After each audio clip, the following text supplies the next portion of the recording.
Bueno, hola a todos.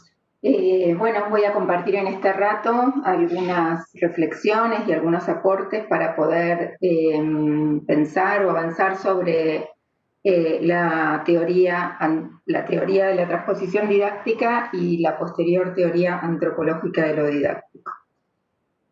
Bueno, voy a compartir pantalla.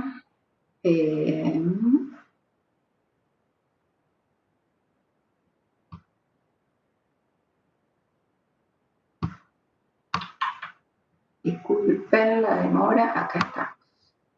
Bueno, como les decía, vamos a iniciar con la teoría de la transposición didáctica y algunos de sus conceptos centrales y su posterior ampliación a la llamada TAD, que son las iniciales, las siglas de la teoría antropológica de lo didáctico. Bueno, para empezar voy a compartir con ustedes algunas instantáneas de cuestiones de momentos históricos sobre las matemáticas y su enseñanza. Voy a presentar estos ejemplos, algunos de ustedes ya los conocen porque los hemos mencionado en clases anteriores, pero los vamos a considerar para después como ejemplos para las cuestiones de la transposición. Bueno, este es un papiro de Egipto, del Antiguo Egipto, de hace 4.000 años, y es un texto que está, escrito en un papiro que mide 20 metros, y en esos 20 metros se recopilan gran parte de las matemáticas del Antiguo Egipto. Hay cuestiones de geometría, hay cuestiones de fracciones, de numeración, y los investigadores dicen que es de alguna manera un texto dirigido a la enseñanza, porque recopila y como que le enseña a un supuesto lector lo que no conoce para que aprenda algo nuevo de matemática. Entonces, de algún modo sería lo que hoy consideraríamos un libro de matemática para matemáticos o para otros que estudian matemática. Salteamos muchos años, vamos a la Grecia del más o menos 400 antes de Cristo. Bueno, como ustedes saben, en esa época Euclides escribió uno de los más famosos libros de la historia de la cultura occidental, que es Los Elementos, y en ese libro también recopila gran parte de la geometría del mundo occidental que se había producido hasta ese momento, pero también agrega e inventa una nueva geometría y un nuevo modo de demostrar en geometría. Ese nuevo modo de demostrar que inventó Euclides sigue vigente en la actividad matemática actual. Y de algún modo es un tipo de práctica, digamos, que fue considerada una ruptura absoluta respecto de toda la matemática anterior, en la que se resolvían problemas, pero lo que él plantea es un modo de demostrar la validez de los resultados que va obteniendo y que tiene que ver con la deducción. Este libro, como algunos saben, fue utilizado incluso en la conquista española de América y traído para, digamos, junto con la Biblia, como los dos símbolos de la cultura occidental, ¿no? La religión y la ciencia. Y estamos hablando de 2000 años después de su producción. Todavía era tal la vigencia, la importancia en el mundo de la ciencia, que se consideraba un libro, digamos, ejemplificador de lo que supuestamente Occidente debía conservar, aprender o difundir. También, bueno, está desordenado en el tiempo, disculpen, esto en realidad es un poquito antes, en el mundo musulmán, en el siglo IX después de Cristo, en el siglo IX después de Cristo, este señor que se llamaba Al-Khwarizmi, que su palabra es la que a partir de su nombre se inventó la palabra algoritmo. Él produjo este libro que está ahí en la ilustración o en la foto, digamos. En ese libro también recopila las matemáticas orientales en este caso, y que habían tenido un gran desarrollo del tema del cálculo. Como ustedes ya saben, el sistema de numeración que nosotros usamos es un sistema de numeración indoarábigo, y también, así como el gran desarrollo que tuvieron del sistema de numeración y de las estrategias de cálculo, también de la álgebra, las ecuaciones, etc.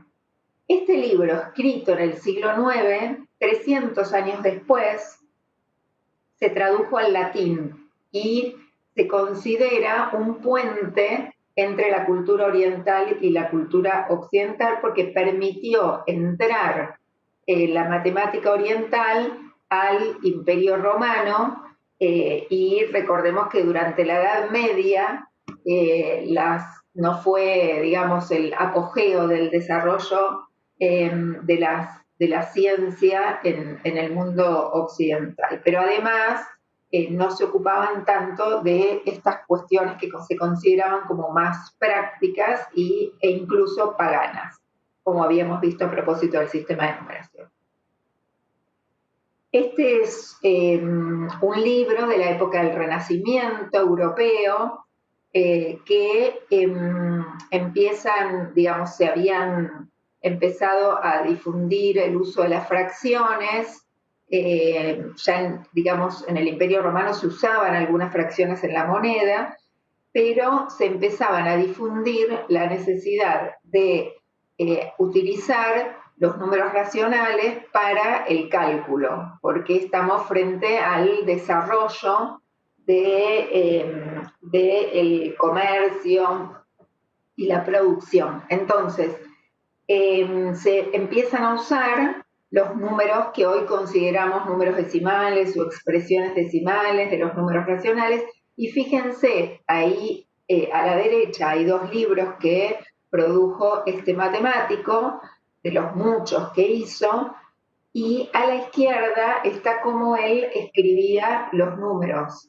Entonces, por ejemplo, para todo esto que venía después de la coma, hoy lo escribiríamos así, él proponía escribirlo punto para separar la parte entera de la parte fraccionaria y una línea como si acá dijera 100 milésimos, pero no consideraba necesario escribirlo.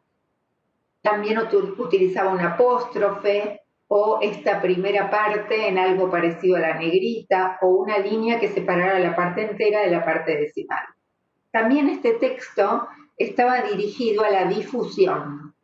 No era tanto el público, los matemáticos, el lector, digamos, sino también difundir en el mundo occidental el uso de estos números que permitían resolver una gran cantidad de problemas de un modo muchísimo más sencillo que con los números romanos y el abaco.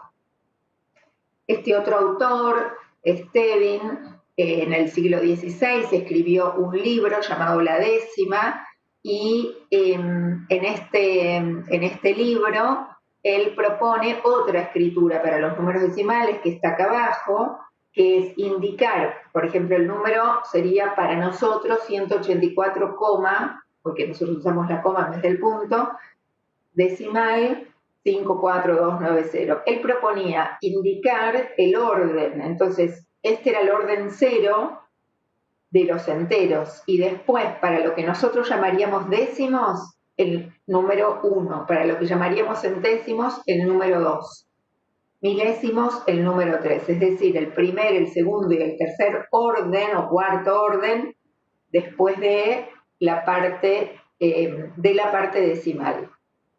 Esta escritura también era una escritura que se consideraba, digamos, moderna para escribir las fracciones decimales como números decimales. Bueno, voy a saltear algunos años y también vamos a entrar en lo que pasaba en nuestro país. Este es un programa que habíamos visto en la primera clase también, y ahí donde está la flecha celeste se señala para primer grado cuáles son los contenidos. El título, fíjense que es aritmética, y los contenidos son contar por objetos hasta 10, formar las unidades con rayitas, puntos, cuadritos, escribir los signos positivo, negativo y de igualdad, lo que nosotros hoy llamaríamos el signo más, menos e igual, y disolver problemas adecuados. Esta idea de disolución es un término que nosotros hoy no usaríamos para nada, ¿no? Tampoco esto de signo positivo, negativo. Y en los ejercicios intuitivos también hay contenidos que hoy consideraríamos espacio o geometría. El punto 4, dibujar y clasificar líneas, ángulos, triángulos, cuadriláteros, nosotros lo consideraríamos dentro de geometría y geometría dentro de matemática, y acá está como ejercicios intuitivos. Y acá señalar objetos que están a la derecha, a la izquierda, al frente o a la espalda. Lo muestro en esta ocasión con la intención de ir viendo en cada uno de los ejemplos cómo los objetos matemáticos se van transformando a medida que se comunican, que se intentan enseñar, que se convierten en objetos a ser enseñados. Y cómo lo que era absolutamente entendible para algunos en 1877, para nosotros es incomprensible. Incluso si avanzamos un poquito al año 1884, el de la ley 1420, también habíamos visto este artículo en otra clase.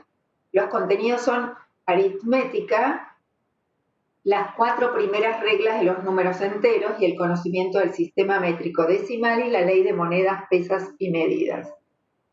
Y nociones de ciencias matemáticas. Fíjense que se habla de las ciencias matemáticas, pero para la primera parte de aritmética, y el programa anterior también no decía matemática, decía aritmética. Y hoy está absolutamente instalado la idea de que la disciplina, la materia escolar es matemática.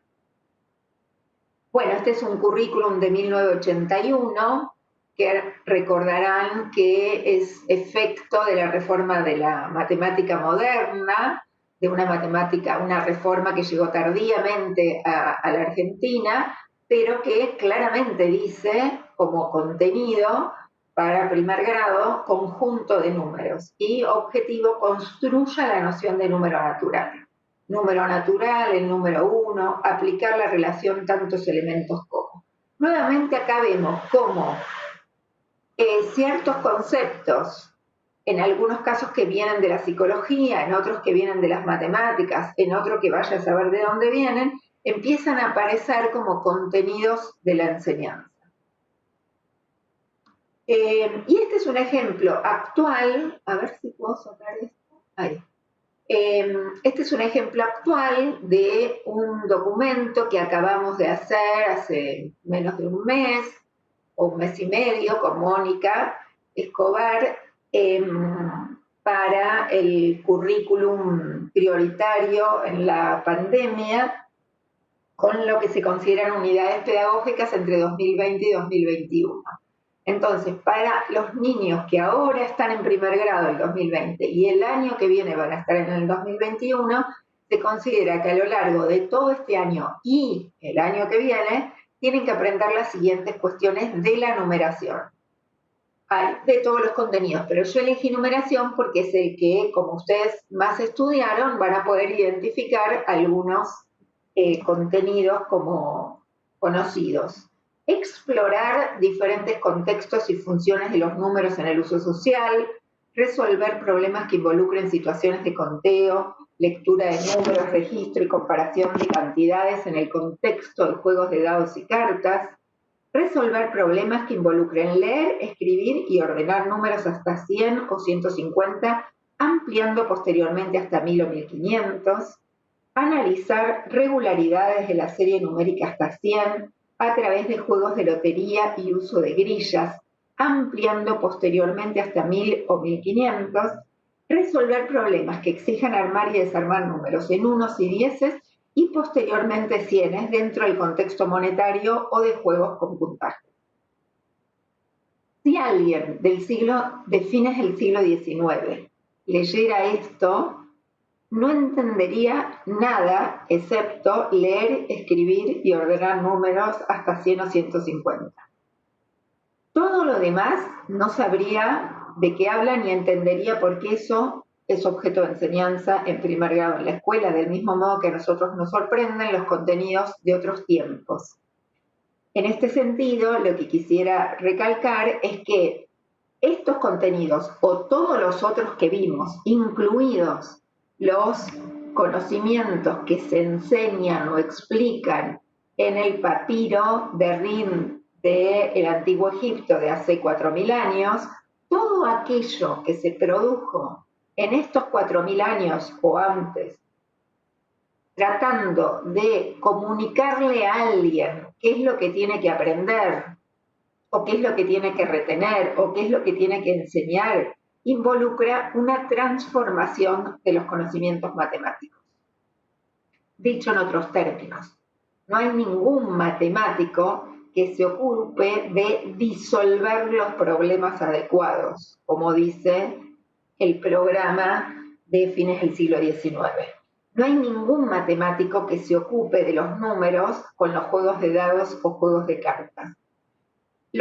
Una vez que se comunican y se selecciona qué es aquello que va a ser enseñado, se sufre un proceso de transformación. Entonces vamos a hablar ahora de ese proceso de transformación. Estos son algunos de los ejemplos a los que voy a referirme una y otra vez a partir de lo que vayamos desarrollando. Voy a mostrar un ejemplo de un cuaderno de clase, una carpeta en realidad, en donde un niño escribe algo que obviamente le enseñaron, la parte de lo que está arriba, que es un rectángulo dividido en 3 partes, la roja pintada, y abajo dice, el número de partes pintadas es el numerador, en este caso sería 1. El número de partes en las que se dividió el entero es el denominador. La fracción que indica la parte pintada es 1/3. La fracción que indica la parte no pintada es 2/3. La fracción que indica el entero es 3/3. Esto es un algoritmo. Un algoritmo en el sentido que es un método que el que lo propone enseñar supone que es un método que no falla y que le va a permitir al alumno reconocer frente a cualquier dibujo cuál es el numerador, cuál es el denominador, cuál es el entero, qué es lo que está pintado y cuál es la fracción que representa la parte no pintada. Ahora bien, cuando ese alumno o esos miles de alumnos que se han formado con ese algoritmo, quizás algunos de ustedes también, se les presenta un problema como el que está abajo, contestan erróneamente que es 1/4 porque cuentan las partes pintadas, hay una, cuentan las partes totales y hay 4. Entonces, eso produce un error. Ese invento que se hizo en el sistema educativo para enseñarle a los alumnos qué es una fracción, qué es un numerador, qué es un denominador y cómo se arma una fracción, es un método que puede llevar a error. ¿Cuándo lleva a error? Cuando no está dividido en partes iguales. Ustedes no tendrían dificultad en identificar que acá este rectángulo, esta parte del rectángulo la podemos dividir en 2 y acá también la podemos dividir en 2 y que quedan 6 partes iguales. Entonces esto que está pintado es 1/6. Ustedes saben que es 1/6 porque podrían identificar que esto entra 6 veces en el total de la tira. Pero si uno aplica el algoritmo enseñado en la escuela, entonces produce esa respuesta errónea tan típica que es 1/4. Aquí también hay un invento. El invento de construya la noción de número en primer grado, ¿sí?, es de algún modo equivalente a este invento. En uno fue la reforma de la matemática moderna, en otro, ¿sí?, es un maestro o un libro. En el de los contenidos prioritarios son los contenidos en una situación de emergencia, pero que están contextualizados al tipo de actividad que se espera que los alumnos hagan o con las que el maestro enseñe. Esas ideas van cambiando y en ningún caso son las matemáticas los objetos de enseñanza, sino que son transformaciones o creaciones de esos objetos que van a ser propuestos para la enseñanza. Acá tenemos otro ejemplo también de la misma carpeta que la anterior, en donde se enseña que las fracciones menores que una son propias que uno y mayores que uno son impropias, y las que tienen el mismo numerador o que forman enteros son aparentes. Entonces la tarea del alumno es, si las fracciones tienen por numerador y denominador un mismo número, representan un entero. Si el numerador es múltiplo del denominador, son fracciones aparentes. Si el numerador es menor que el denominador, son fracciones propias. Si el numerador es mayor que el denominador, son fracciones impropias. Ahora bien, esta clasificación en propias, impropias, aparentes, es una creación de la enseñanza. No hay ningún libro de matemática, ni de la época de Al-Khwarizmi, ni de la época de Euclides, ni de la reforma de la matemática moderna, ni ningún libro de matemática actual que hable de las fracciones propias, impropias, aparentes. Es un invento que hizo alguien con la mejor intención de enseñarle a los niños de un modo más sencillo, que es una fracción menor que 1, mayor que 1 o igual a 1. Ahora bien, esto ya no sabe, nadie sabe quién lo enseñó, pero por lo menos en América Latina ha circulado bastante y capaz que a algunos de ustedes les suenan estas palabras o estas definiciones. Pero se los muestro porque a veces aquello que se inventa está más cerca del saber matemático y otras veces está más alejado. Y a veces está más cerca y a veces está más lejos y a veces eso está más controlado y a veces está menos controlado, esa distancia. Entonces ahora, usando estos ejemplos, vamos a ir a definir algunos conceptos. Disculpen un segundo.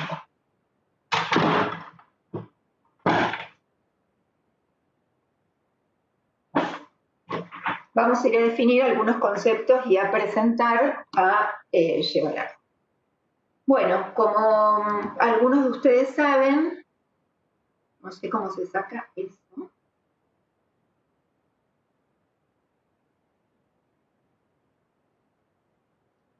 Bueno, ahí se me va. Como ustedes saben, el autor del libro La transposición didáctica del saber sabio al saber enseñado es Yves Yevalar, que es un francés, que escribió este libro en el año 1980. Esa foto está tomada hace 4 o 5 años en la ciudad de Córdoba, acá en nuestro país, cuando él vino a dar un seminario. O sea que esa foto no es de él en 1980, sino que es de él ahorita, digamos. Bueno, vamos a ir un poquitito atrás de Yevalar. El primer autor que habla de la transposición es un autor llamado Barret, que hizo una tesis doctoral en 1975. Él se considera que es el padre del concepto. Este sociólogo plantea algunas diferencias entre la invención de las matemáticas y la enseñanza de las matemáticas. Perdón, me estoy confundiendo. Plantea algunas diferencias entre la invención y la enseñanza, pero no de las matemáticas. Sino que lo que él señala es que entre el objeto científico, cuando es inventado y cuando es enseñado, sufre transformaciones, que ese objeto de enseñanza, para poder ser enseñado, tiene que sufrir algunas transformaciones. Y también señala que no todo objeto es posible de ser enseñado, que para que sean enseñados los objetos tienen que cumplir ciertas características. Por ejemplo, él dice que un objeto para ser enseñado tiene que poder ser evaluable. En el sentido, no de una prueba, en el sentido de que alguien tiene que poder mirar si el alumno aprendió eso que se le enseñó. También tiene que poder ser partido en partes para poder enseñar algo primero, algo después y algo después. Porque, no sé, si uno lo puede enseñar todo junto, ¿sí? Entonces no requería de un proceso de enseñanza. Bueno, y así como estas dos características, da varias más. Este autor es retomado por Chevallard, quien toma su idea de transposición y la analiza a propósito de la transposición en relación a la enseñanza de las matemáticas. Entonces,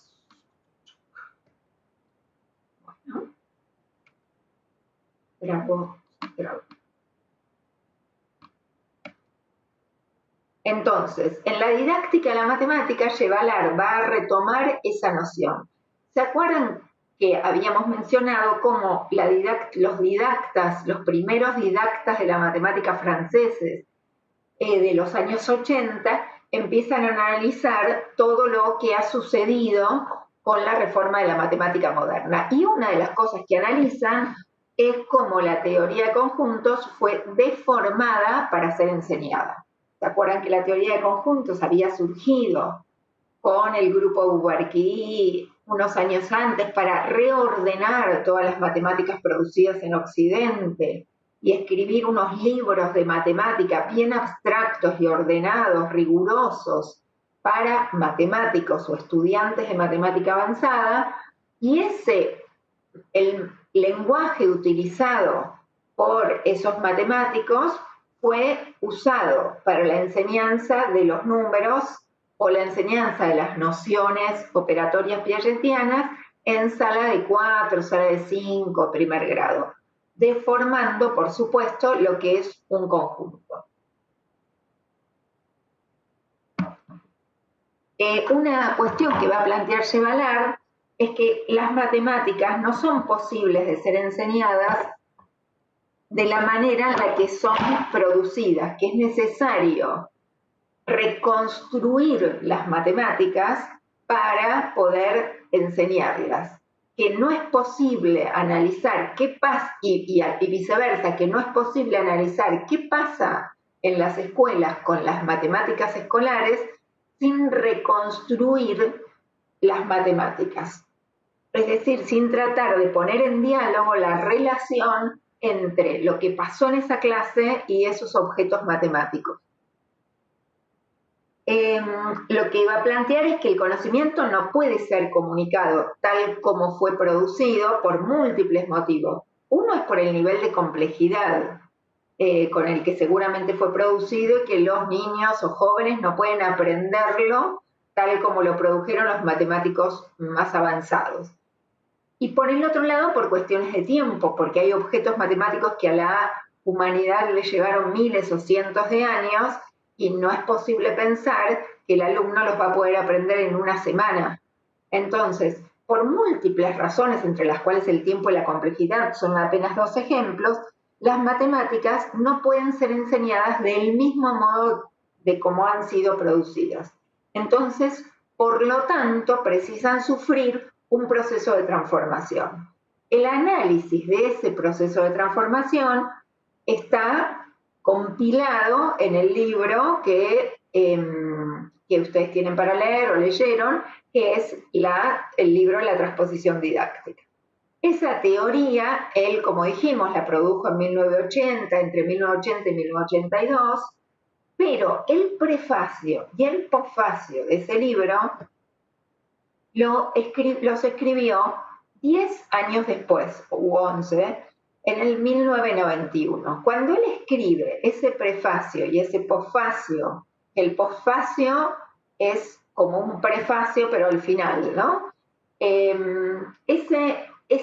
Esos dos capítulos del libro, por así llamarlo, el capítulo 0 o el capítulo último, Esos dos capítulos escritos después, si ustedes compran una versión argentina del libro, por ejemplo la de la editorial Aike, que es esa que mostramos antes, en esa versión ustedes ya van a tener ese prefacio y ese posfacio que no son del 80, sino que son del 91. Bueno, después vamos a explicar cómo él en el 91, en esos capítulos que escribe, revisa la idea original de la transposición didáctica. Pero primero vamos a tratar de entender qué es la transposición didáctica para el Yevalar de 1980. Y después vamos a tratar de revisar un poquito algunas ideas. Entonces, todo lo que voy a plantear por ahora es del modelo original de la transposición didáctica de los 80 de Yevalar. Bueno, lo que plantea Yevalar es que se pregunta de dónde vienen los saberes que se enseñan de matemática en la escuela. Vienen de las instituciones que lo produjeron. En general fueron producidos por los matemáticos, pero algunos fueron producidos por las culturas, las sociedades, como el sistema de numeración. Pero después los matemáticos los estudian. Llegan a las instituciones educativas por medio de un proceso de transposición. Esto que mencionábamos recién es el saber matemático no puede ser enseñado tal cual y requiere de ese proceso transpositivo para entrar en el mundo educativo. Entonces, él va a considerar que la transposición didáctica es ese pasaje del saber sabio al saber enseñado, llamando saber sabio al saber de las matemáticas y saber enseñado al saber que se enseña en la escuela. El saber sabio, vamos a suponer que ese saber sabio es un recorte de las matemáticas, por ejemplo, las fracciones. Ese saber sabio que produjeron los matemáticos sufre numerosas y sucesivas transformaciones para convertirse en el saber a enseñar. Imaginemos un hombre del antiguo Egipto que escribe un papiro, otro que lo lee, se lo explica a otro que escribe un libro sobre las matemáticas occidentales para llegar a Oriente 300 años después, o al revés, otro que después, digamos, después del Renacimiento, que lo enseña en la universidad, otro que lo aprendió en la universidad y lo enseña en la escuela secundaria, alguien que estudió para ser maestro, profesor y se lo enseña a sus alumnos. Cada uno de esos, digamos, episodios implica una complejidad en ese proceso transpositivo. El profesor de matemática que nos enseñó a nosotros matemática en la escuela secundaria no era un matemático, era un profesor de matemática. Ese profesor de matemática aprendió en un profesorado. Puede ser también que haya sido un ingeniero, un contador, un economista, un matemático, porque existe esa posibilidad. Pero si tenía título de profesor, ese profesor aprendió con los profesores con los que estudió en el profesorado. Los profesores con los que estudió en el profesorado pueden o no haber sido matemáticos, también pueden haber sido profesores. Y a su vez aprendieron algunos de esos o sus profesores en la facultad algo de esas matemáticas. Pero el que lo aprendió en la facultad no se lo enseñó el matemático productor, sino que ya viene sufriendo transformaciones sucesivas. Entonces, lo que va a plantear Yevalar es que ese saber sabio sufre un conjunto de transformaciones para llegar a constituirse en el saber a enseñar. Cuando ustedes vieron el programa recién de 1887 o los contenidos de la ley 1420, o los contenidos que hicimos ahora para el currículum prioritario en pandemia, o los de la reforma de la matemática moderna, son ejemplos del saber a enseñar. Cuando miramos la carpeta del niño o de la niña sobre las fracciones propias, impropias aparentes, o qué es un numerador y qué es un denominador, es el saber ya enseñado. Que entre el saber enseñar y el saber enseñado efectivamente vuelve a haber más, el saber vuelve a sufrir procesos transpositivos, porque el maestro se propone enseñar de un modo, pero cuando lo está enseñando hace alguna transformación, le pone una recta numérica, le pone unas rayas, le pone unas flechas, lo define, lo explica de un modo, y lo que enseña finalmente también sufre adaptaciones. Entonces, lo que va a plantear Chevalar es que ese saber efectivamente enseñado en cualquier tiempo y en cualquier lugar es un saber que dista enormemente de ese saber matemático sabio. Y otro autor que se llama Arsac le va a cuestionar si ese saber sabio es un saber sabio de las matemáticas o puede ser un saber legitimado por la sociedad. Porque, por ejemplo, el sistema de numeración romano que se enseña en la escuela no es un saber inventado por matemáticos, es un saber legitimado por una sociedad y una cultura en la época del Imperio Romano que se usaba y ahora que se sigue usando en los libros, en los monumentos, etc. Forma parte del status quo, de la cultura vigente, de aquello que es legítimo aprender en la escuela. Entonces, una cuestión importante, una cuestión importante que también plantea Chevalar es que, además de sufrir esas transformaciones, los objetos matemáticos viven dentro de las matemáticas de un modo muy diferente de cómo viven las matemáticas en la escuela, porque lo que él va a plantear es que las matemáticas, en las matemáticas disciplinares, sabias, nacen y se transforman a través de los problemas que permiten resolver. ¿Se acuerdan del texto de Grimaldi que analizaba cómo todas las matemáticas han surgido de problemas? Problemas internos o externos, útiles o no útiles, viejos o nuevos, pero finalmente problemas que hay que resolver. En cambio, lo que va a plantear Chevalar es que la lógica de la enseñanza no es siempre por el problema como motor, sino que es por la articulación entre lo viejo y lo nuevo, lo que el alumno ya sabe y lo que el alumno tiene que aprender. Que esa articulación se da por esta idea de lo que ya conoce y lo que debe aprender. Bueno, vamos a ver ahora algunos fenómenos de la transposición didáctica. Recién decíamos que el saber sufre transformaciones, pero Chevalar dice que algunas de esas transformaciones son deformaciones y a veces incluso son creaciones didácticas.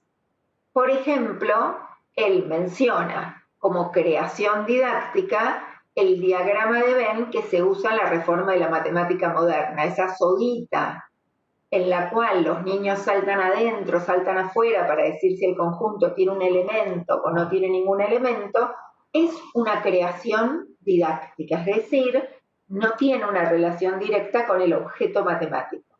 Las fracciones propias, impropias y aparentes son creaciones didácticas. Pero entre las transformaciones hay transformaciones con mayor vinculación con el objeto matemático y otras que son verdaderas deformaciones.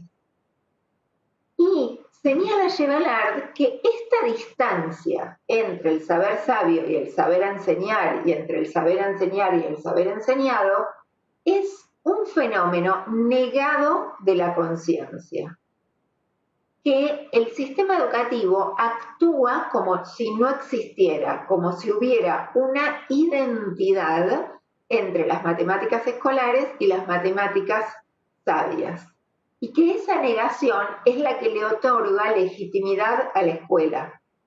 Imaginemos, por ejemplo, los padres en el inicio de la escuela, en primer año del secundario, el primer día de clases, que llevan a sus hijos contentos por todo lo que van a aprender de matemática en la escuela secundaria, entre otras cosas. Y el profesor de matemáticas se presentara y dijera: hola, yo soy Claudia, soy la profesora de matemática. Les quería decir que yo no soy matemática, no sé matemática, lo que conozco son unas matemáticas transformadas, un poco deformadas, a veces son creaciones didácticas. A mí tampoco me enseñaron matemáticos, me enseñaron profesores de matemática que a su vez habían recibido la enseñanza de otros profesores de matemática. Y la verdad es que sus hijos no van a aprender matemática en la escuela, sino que van a aprender matemáticas transpuestas. La escuela perdería legitimidad, los padres se levantarían e irían a buscar otra escuela en donde los profesores sí fueran matemáticos o sí supieran matemáticos, con la ilusión de que si fueran matemáticos sí enseñarían matemática. Pero aunque los profesores fueran matemáticos, no enseñarían matemática, porque las matemáticas, tal como fueron producidas, no son posibles de ser enseñadas, o sí pueden enseñar matemática, pero no las matemáticas sabias, sino que van a enseñar matemáticas transpuestas. Entonces, esta negación es un fenómeno inconsciente, porque cuando uno toma conciencia, genera una cierta sensación o de culpabilización a quienes transponen las matemáticas escolares, o de desautorización de la escuela y lo que la escuela enseña. Y para el propio maestro o el propio profesor también implica algo muy frustrante, que es como darse cuenta de que aquello que le está enseñando a los alumnos es una matemática transpuesta, transformada, deformada o a veces inventada. Entonces genera rechazo el concepto. Por eso, dice Yevalard, siempre hubo transposición didáctica, pero el primero que señala, analiza estos fenómenos es Yevalard, retomando lo de Barrett, pero lo que él va a plantear es: este concepto de transposición didáctica produce incomodidad en el sistema educativo, es molesto lo digo yo, ¿no? Son palabras mías, pero está, o esta idea de incomodidad también es un término mío, pero lo que quiero comunicar es que no es agradable para el sistema educativo esa toma de conciencia. El maestro que hace un curso y se entera de que las fracciones impropias no existen y que hace 20 años que las viene enseñando, no se siente bien con esa información. Bueno, o cuando el maestro enseña el algoritmo de dividir y cree que es la única cuenta para dividir, y se entera a los 40 o a los 50 años que hay millones de cuentas de dividir y que él solo conocía una de las de todo el mundo y que le enseñó todas las generaciones de alumnos la misma cuenta de dividir, haciéndoles creer que era la única, se siente, digamos, molesto con su propia enseñanza.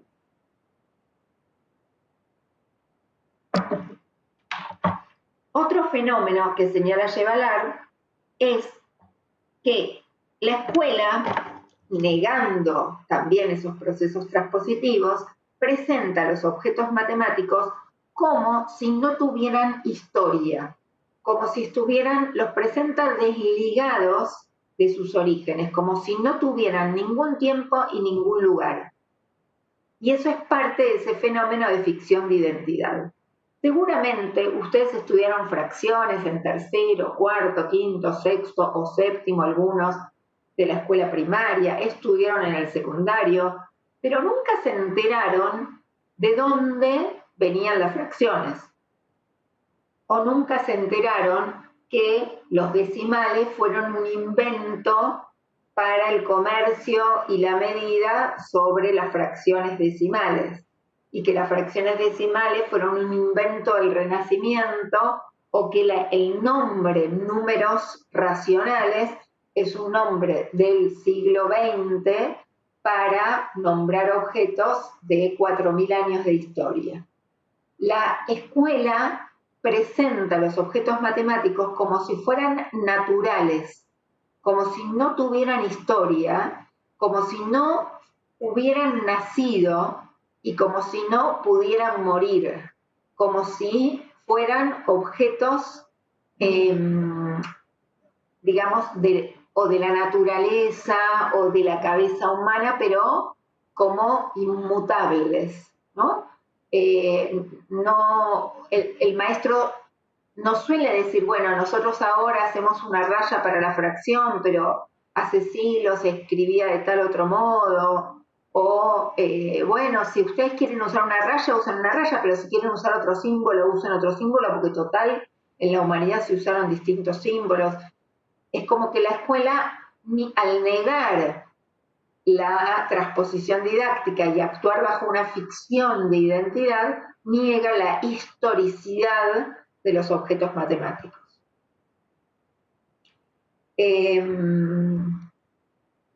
Otro fenómeno que plantea Chevallard es la necesidad de estudiar qué sucede con los procesos transpositivos.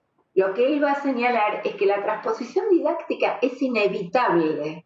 No hay manera de evitarla porque justamente las matemáticas no pueden ser enseñadas tal como fueron producidas.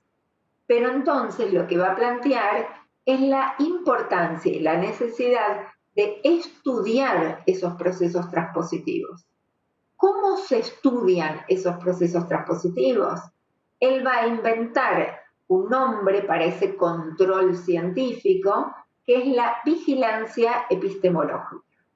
¿En qué sentido vigilancia epistemológica? No en el sentido policíaco, de que hay un grupo de personas que retan, sancionan o echan a los profesores que enseñan con una deformación demasiado importante del objeto matemático, sino en el sentido científico, en el sentido de que es la propia didáctica y es la propia matemática la que tiene que estudiar cómo se comunican los objetos matemáticos para evitar al máximo posible, no se puede evitar todo, pero sí es posible evitar por lo menos las grandes rupturas, deformaciones, inventos. Y en este sentido, el interlocutor al que le está hablando Chevallard es principalmente a los actores de lo que él llama la noósfera. ¿Qué es la noósfera? Perdón. La noósfera es el conjunto de personas que toma decisiones sobre los objetos a ser enseñados, sobre el saber a enseñar. Son los que hacen los programas, los libros de texto, los programas de la formación docente, los que dan cursos de capacitación, los que participan de congresos académicos en donde se hacen consultas sobre la enseñanza, los que investigan y dan recomendaciones didácticas. Todos esos forman parte de un grupo que no es un grupo coherente, ni solidario, ni que funciona orgánicamente, sino que son múltiples grupos. Esas personas, entonces, son las que deberían hacer la vigilancia epistemológica, porque deberían cuidar de no poner en los contenidos a enseñar fracciones propias e impropias aparentes, ya que esto no existe, o deberían evitar poner diagrama de Venn cuando su uso está desvinculado de su origen. Entonces, lo que está haciendo Chevallard con el concepto de noósfera y de vigilancia epistemológica es invitar, alentar a la comunidad didáctica, a la comunidad matemática y a la comunidad pedagógica para que puedan ejercer ese proceso de control científico para tratar de que las deformaciones sean las menores posibles y las más controladas posibles.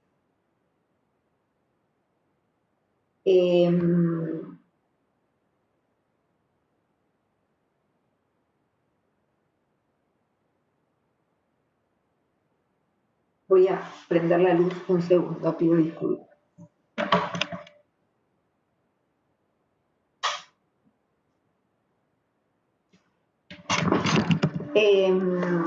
Bueno, Chevaler se pregunta por cuál es el rol de los docentes en ese proceso transpositivo. Una cuestión que ya señalamos es la resistencia que ofrecen los docentes cuando se anotician de este concepto.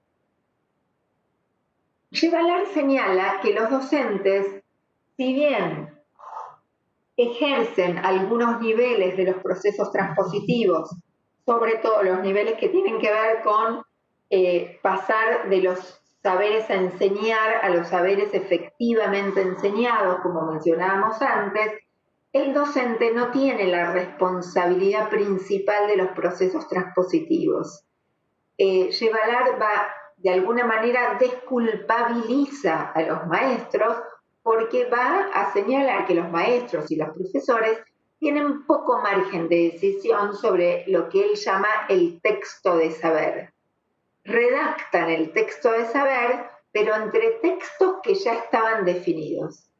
Por supuesto que no es lo mismo el maestro de cuarto A, que hace cursos de capacitación, que estudia, que lee investigaciones, que hace una especialización, que se anota en programas a distancia, que pone a prueba secuencias didácticas y las documenta y discute con los otros maestros o con el director de la escuela sobre los beneficios o las dificultades que apareció con una secuencia y no con otra. No es lo mismo ese maestro que un maestro que llega el lunes a la escuela, deshace a los niños abrir el manual y empieza con la primera clase de fracciones del libro y dice, bueno, a ver, leamos juntos, ¿qué dice acá? ¿Qué es un numerador? ¿Qué es un denominador? Bueno, por lo tanto, un cuarto es una fracción, negando que los chicos ya pudieran saber qué es un cuarto, un medio, un octavo, y no estableciendo ningún puente entre los conocimientos de los niños y los que él quiere enseñar. Desde el punto de vista didáctico, la diferencia entre ese maestro A y el maestro B del grado A y del grado B es absoluta. Sin embargo, en términos de la transposición didáctica, Chevaler lo que va a plantear es que ambos eligieron textos de saber que ya estaban escritos. Uno, el manual, que supone un maestro que no toma decisiones. El manual, me estoy refiriendo a un manual tradicional de las 4 áreas, en una perspectiva totalmente clásica que define a los objetos y después los usa y practican. Ese manual es un texto del saber escrito. En cambio, el otro maestro genera un espacio de dudas, de preguntas, de incertidumbre, adoptando una perspectiva más científica de la enseñanza de las matemáticas. Pero en ambos casos, el texto del saber ya estaba escrito, o estaba escrito por los autores del manual o de los cursos de capacitación que hizo el otro docente. Pero el docente puede elegir entre una enseñanza clásica, una de la reforma de la matemática moderna, la perspectiva más constructivista de la didáctica de la matemática. Dentro de esa puede elegir versiones de distintos países o editoriales. Puede tomar o no el currículum prioritario y considerar que sus alumnos aprendieron igual tercer grado o primer grado y que el año que viene van a poder hacer otro grado, mientras que otro toma decisiones diferentes. Pero esas decisiones que toma, sea cuales fueran, están apoyadas en una producción didáctica ya realizada.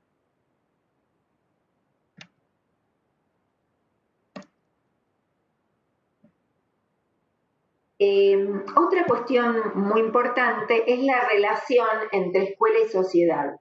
Recordemos que Yevalar no está diciendo lo que está bien o lo que está mal, está describiendo fenómenos. Entonces, en esa descripción de fenómenos, él va a decir que son necesarios los flujos de saber entre lo que la sociedad le encarga a la escuela que enseñe. Entonces, por ejemplo, la escuela actual le pide a los niños que les enseñe a usar las computadoras o que le enseñe a usar las calculadoras. La escuela de hace 30 años le pedía, la sociedad de hace 30 años le pedía por favor a la escuela que no enseñe a usar las calculadoras porque entonces los niños no iban a aprender estrategias de cálculo. Ese es un mínimo ejemplo de cómo la sociedad regula cuáles son los saberes a enseñar que pretende que sus hijos aprendan en la escuela. Y Yevalar lo que va a plantear es que hay algunas condiciones para que esos flujos de saber funcionen. ¿Por qué? La sociedad le encarga a la escuela. La escuela enseña, pero la escuela no enseña exactamente igual aquello que le pide la sociedad. Entonces, hay algunas condiciones para ese proceso.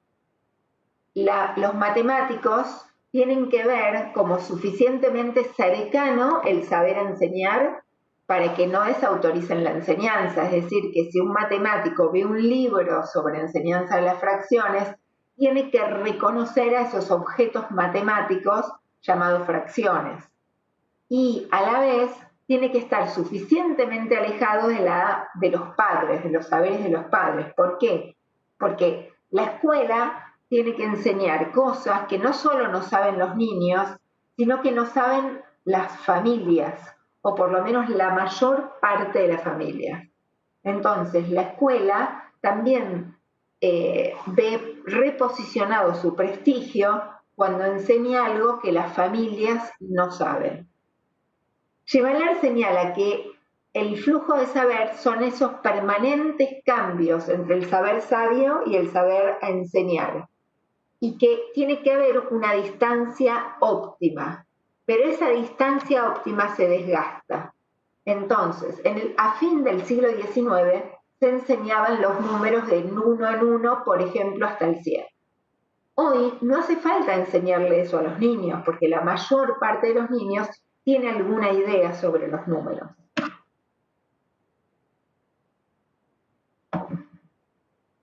Si la escuela de hoy enseñara las matemáticas de la ley 1420, los padres no mandarían a sus hijos a la escuela, porque dirían, para que le enseñen tan poquito y de cosas que yo sé, se las enseño yo en un verano y listo.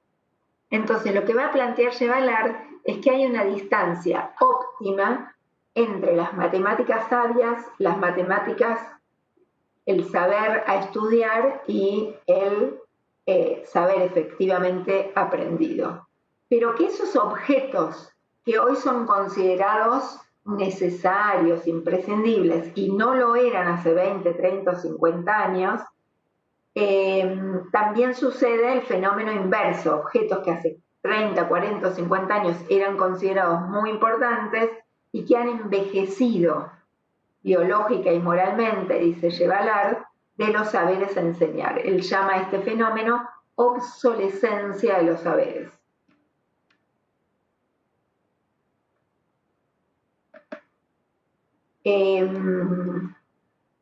Y lo que va a plantear es que para recuperar esa distancia entre el saber sabio y el saber de la noósfera, a veces cuando la escuela está muy poco prestigiada, se modifica el saber a enseñar y se trata de volver a distanciar ambos. Por ejemplo, en los años 90 en nuestro país se produjo una innovación de enseñarle a los alumnos de primaria y de secundaria qué es el azar, qué es la probabilidad, y qué es la combinatoria. Entonces los libros venían con un cartel que decía con combinatoria y probabilidad, los documentos curriculares también.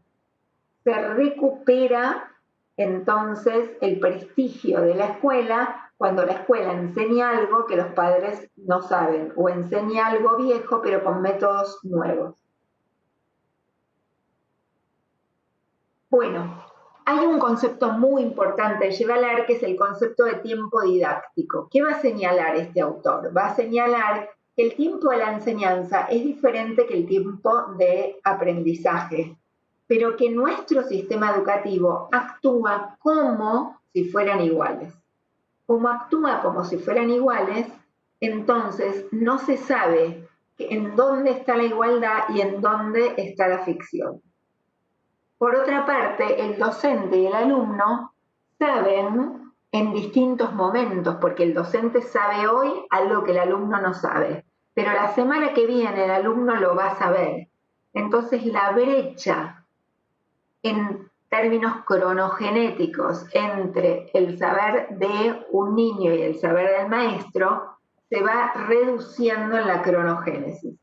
El fenómeno de topogénesis es un fenómeno que alude a de qué distinta manera hay una suposición de que el alumno y el docente saben igual. No es solo una cuestión de tiempo, también es una cuestión de posicionarse de otro modo frente a las matemáticas escolares.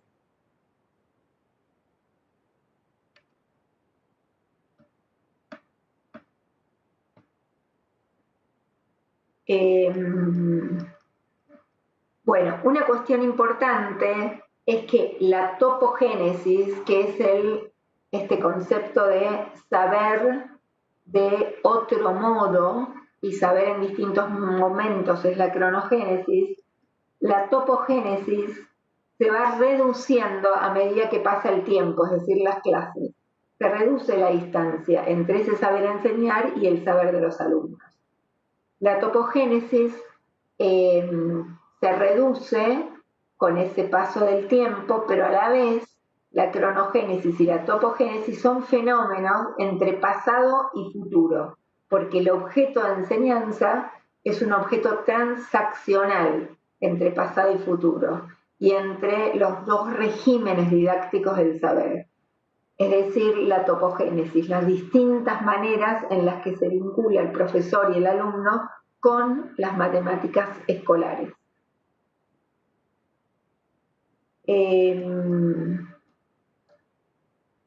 Bueno, algunos aportes del concepto de la transposición didáctica. Uno es comprender los fenómenos de la transposición didáctica, de la enseñanza clásica o de la reforma de la matemática moderna como un problema social, histórico, institucional e individual. Es decir, no es estrictamente un problema didáctico en el sentido en que no podemos hacer nada, dejémoslo así, no es un fenómeno natural, sino que es un fenómeno social que está muy presente en la transposición, en las perspectivas clásicas de la enseñanza y en la reforma de la matemática moderna. También es muy importante que esta herramienta permita para el didacta perder, dice Brousseau, la ingenuidad, desprenderse de la familiaridad y ejercer la vigilancia epistemológica. Y promueve estudiar la génesis sociohistórica del saber y tomar decisiones sobre las diferencias con el saber sabio. Enseño los números de tal manera, los enseño inspirándome en los números mayas, los enseño como en el antiguo Egipto, los enseño como en la actualidad y 2 o 3 años después estudiamos los otros sistemas de numeración. Entonces, el estudio de la sociogénesis histórica, de la sociogénesis o de la génesis histórica, implica un retorno epistemológico sobre cómo surgieron esos conceptos y hay que controlar, vigilar epistemológicamente esos procesos de transformación. Por otro lado, ayuda a reconocer que la didáctica de las matemáticas justamente se ocupa de problemas epistemológicos. ¿Qué es la matemática? ¿Cómo crece? Perdón, falta el acento en el primer cómo. ¿Dónde se produce? ¿Cómo se transforma? Son preguntas epistemológicas, pero la didáctica las hace propias. y permite reconocer que la producción de saberes a enseñar, es decir, elaborar contenidos, es una cuestión epistemológica. No podemos poner en los contenidos a enseñar objetos matemáticos tal cual viven en las matemáticas, ni tampoco poner objetos que estén tan alejados de las matemáticas. Esa reconstrucción de contenidos, que es el trabajo de la producción curricular, o de un libro de texto, o de un material de capacitación, o de un, no sé, video para docentes, cualquiera de esas instancias o modos de producir saberes a enseñar, de reformularlos o de formularlos, implica un asunto epistemológico, un asunto transpositivo. Bueno, voy a parar y vamos a seguir en un ratito en otro video con el crecimiento de la transposición didáctica a la teoría antropológica de los saberes.